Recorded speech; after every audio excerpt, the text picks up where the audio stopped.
વાસના વાયલી વિસ્તારમાં જગતનાકા પાસે છેલ્લા 2 મહિનાથી વર્ક ઇન પ્રોગ્રેસ કોર્પોરેશન બેરેટ મારેલા છે, પરંતુ માસ્ક મેનના પ્રશ્ન એ છે કે ભૂવા ક્યારે પૂરાશે અને વર્ક ઇન પ્રોગ્રેસ પૂર્ણ ક્યારે થશે। વડોદરા શહેર સતત વિકસતા શહેરોમાંનું એક ગણાય છે, પણ હાલમાં ડેવલપમેન્ટ કરતાં વધુ મુશ્કેલીઓ લોકજન્મનો મુદ્દો બની રહી છે। વડોદરાના વોર્ડ નંબર 10માં પડેલા ખાડાઓને સ્થાનિકો માટે જ્વલંત સમસ્યા ઊભી કરી છે। રસ્તાઓ પર મોટા મોટા ખાડાઓ સર્જાયા છે, જેના કારણે વાહન ચાલકોને અકસ્માતનો ભય સતત સતાવે છે। આ સમસ્યા સામે અવાજ ઉઠાવતો એક અનોખો વિરોધ જોવા મળ્યો હતો, જ્યારે એક માસ્ક મેન એક ખાડા પાસે પોતાનો વિરોધ નોંધાવ્યો હતો। ચહેરો ઢાંકીને રસ્તા પર ઊભો રહી સંદેશો આપવાનું શરૂ કર્યું। ખાડાની નજીક ઊભા રહી તે સતત આ ખાડો છે કે દુર્ઘટનાનો બોલાવો તેવી ટકોર કરી। કોશિશ કરવામાં આવે છે, એટલે આજે માસ્ક પહેરીને વિરોધ કરવો પડે છે, કારણ કે અમારી રોજિંદા જીવનચર્યા બગડે નહીં અને અમે આવો વિરોધ કરીને અમારા કામ વોર્ડના સુધારી શકીએ, એના માટે અમારે માસ્ક પહેરવું।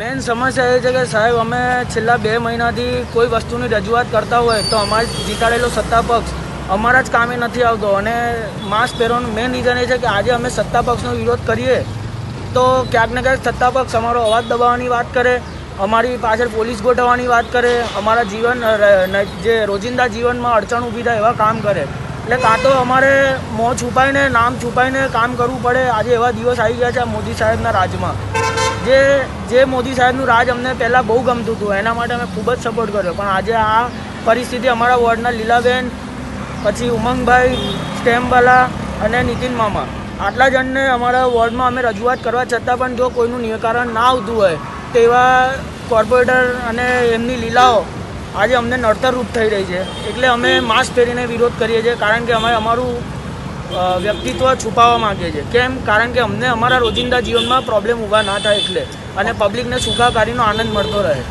ખાડાની રજૂઆત કેટલા સમય પહેલાં કરી? ખાડાની રજૂઆત મેં 2 મહિના પહેલાં મૌખિક કરેલી છે, પછી મેં વોટ્સઅપ પર મોકલેલી છે 15 દિવસ પહેલાં, એના પહેલાં 1 દિવસ પહેલાં મેં ટેલિફોનિક વાત કરેલી છે, અને એ લોકો દિલ્હીમાં મોદી સાહેબના પૂતળા જોડે ફોટો પડાવવા માટે વ્યસ્ત છે, પણ જ્યારે અહીંયા રોડ પર લોકોના પૂતળા નીકળે એવી પરિસ્થિતિ છે તો કેમ આ મોદી સાહેબ શું જોઈને એ લોકોને દિલ્હી બોલાવે છે? એમના કામ પૂછવા બોલાવે છે કે પછી એમનું નામ પૂછવા બોલાવે છે? તમે કોઈ પાર્ટી સાથે સંકળાયેલા છો? અમે કોઈ પાર્ટી સાથે સંકળાયેલા નહીં, પણ અમે પ્રો મોદી છીએ એવું કહીએ તો ચાલે। અમે મોદી સાહેબને જીતાડવા માટે તન મન ને ધનથી, કોઈ પાર્ટીના સપોર્ટ વગર પોતાના ખર્ચે બહુ જ સપોર્ટ કરેલ છે અમે લોકોએ। પણ આજે હવે એવો સમય આવી ગયો છે કે અમે એ જ સત્તા સામે અમે નથી બોલી શકતા, લાચાર છીએ અમે।